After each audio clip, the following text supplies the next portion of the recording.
en Ecuador ya hay 10 detenidos por los atentados que hubo en varias ciudades de este país. Según se indicó, los ataques tienen relación entre sí y responden a los operativos que efectivos realizan en las cárceles del país. 10 personas están detenidas por los 2 atentados registrados en Quito en menos de 5 horas. Son 6 los presuntos responsables del primer coche bomba que estalló la noche del miércoles en los exteriores del antiguo edificio del SNAI y 4 por el segundo coche bomba que detonó la madrugada de este jueves. Los posibles implicados fueron detenidos esta tarde durante un operativo en la capital.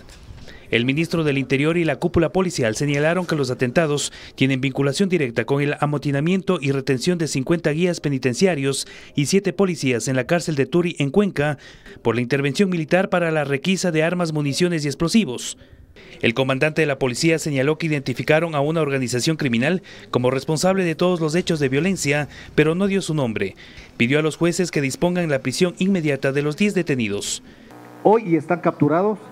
Tienen que ser juzgados como terroristas, tienen que ser sentenciados y ellos deberán pagar la pena por tratar de crear miedo y pánico en el país. 7 de los 10 implicados tienen antecedentes penales, 3 salieron con medidas sustitutivas hace 2 meses, mientras tanto que hace 15 días fueron detenidos nuevamente por robo y un juez archivó la causa y les dejó libres. ¿Hasta cuándo, señores, tenemos que seguir soportando la impunidad?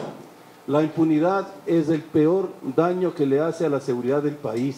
La tarde de este jueves también fue detenida otra persona en Cotocollao, norte de la capital, con 2 granadas. Las autoridades están investigando si tiene vinculación con la ola de terror en la capital. Además, no se descarta que el incendio del centro de detención de adolescentes infractores en Quito, según el gobierno provocado por los internos, tenga relación con todos los atentados. Hay que recordar que estos atentados con coches bomba se realizaron en Quito y también en otras ciudades. No solamente fue los únicos que se realizaron en Quito, pero esto se realiza horas después que comenzó esta operación para trasladar internos de diferentes penales, del penal de Cotopaxi, y llevarlos a diferentes cárceles.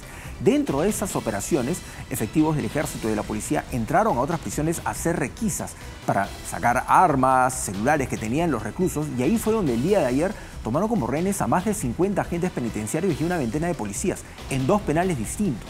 O sea, tampoco es una coincidencia que esto ocurra de esta manera. O sea, son acciones de esas bandas de delincuentes que trabajan de alguna manera coordinada. ¿Y cuál era el reclamo? Pues que no quieren que haya requisas en los penales. Porque quieren que los dejen tranquilos con todas sus armas, sus granadas y todo lo que tienen ahí. Es que lo que tú contabas, que han encontrado lanzallamas, metralletas, no una pistolita, no un cuchillo, una chaira, no, han encontrado armamento de guerra muy peligroso, ni qué decir ya de los celulares. Lo que se habla de la comunicación, ¿no? La permanente comunicación.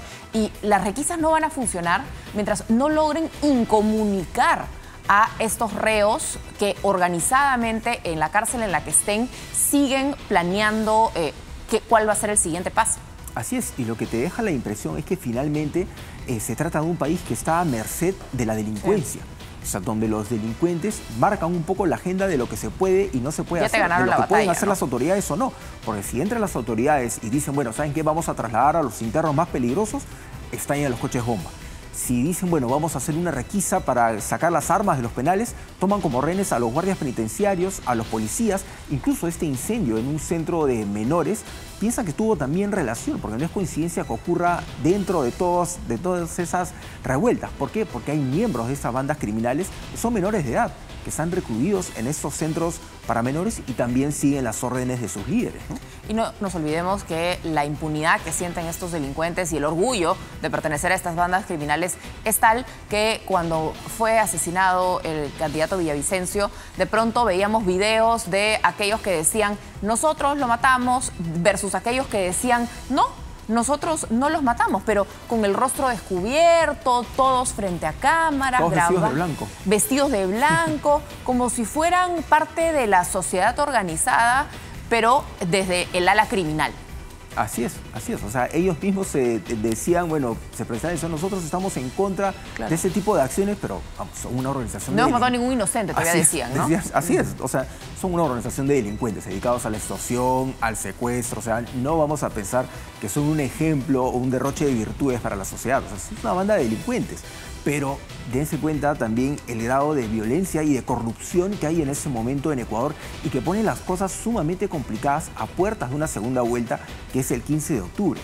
O sea, imagínate el panorama para los dos candidatos presidenciales, que tampoco van a tener un gobierno muy largo, porque ellos gobiernan 1 año y medio para completar lo que le quedaba al presidente Lasso. O sea, solamente es hasta mediados del 2025.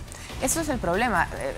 En eso caí en cuenta cuando hablábamos del tema. Ni siquiera es una presidencia larga que te permite hacer planteamientos a mediano plazo, a corto plazo, a largo plazo. Estás hablando de 1 año y medio. 1 año y medio que para muchos va a seguir siendo un año electoral, donde quieres mantener la popularidad si fuiste elegido para que te reelijan, donde vas a buscar tener medidas efectistas, donde si eres oposición vas a buscar ser altamente crítico, mantener la polarización, porque muy pronto vas a tener que volver a las urnas para votar, entonces no te puedes quemar. Así es, y de hecho tú sabes que en ese momento en Ecuador hay expertos que plantean que tanto Noboa, uno de los candidatos, como Luisa González, asuman el poder y convoquen a elecciones anticipadas, lo cual sería... ¿Más anticipadas? Así, o sea, lo cual sería ya un disparate, porque o sea, no vas a convocar a elecciones anticipadas para que el que gane convoque también a elecciones anticipadas. O sea, finalmente, ¿qué es lo que estás haciendo? O sea, obviamente suena un disparate, pero muestra también que no hay un rumbo político exacto. O sea, no saben exactamente qué puede pasar, qué pueden hacer. Hay que recordar que nuevamente en Ecuador se están encontrando con una candidata del partido de Rafael Correa, del expresidente Rafael Correa, que está prófugo de la justicia en Bélgica, pero está peleando la segunda vuelta. Ella, con el apoyo, lógicamente, de Rafael Correa, y un candidato que es todo lo opuesto.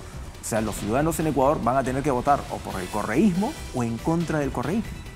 En medio de una situación con el crimen organizado que ya la hemos visto, es considerada terrorismo. Son considerados estas bandas organizaciones terroristas, de ahí que incluso participan las Fuerzas Armadas en poner orden. Pero vemos que las Fuerzas Armadas tampoco son la solución y lo traemos a nuestro país. Aquí muchas veces cuando en estos momentos la delincuencia avanza, nos preocupa porque mata, extorsiona, sin ninguna contemplación, la gente recurre a decir que salgan los militares a las calles. Pero estamos viendo que en Ecuador ya salieron los militares a las calles hace varios meses y la situación no ha mejorado en nada, porque más de ver quiénes salgan y con qué armamento salgan, tienes que tener un plan largo, concreto, efectivo, para contener realmente la delincuencia en todos sus niveles. Así es, o sea, esta medida ha perdido un poco el efectismo, de decir, bueno, que salgan los militares a las calles. Pero a ninguno de estos delincuentes le dio miedo, porque salieron a las calles y siguieron matando, o se armaron más los delincuentes. Con coches bomba, así es, o sea, la organización criminal no se ha visto afectada, o sea, no les ha hecho ni cosquillas la presencia de las Fuerzas Armadas en las calles.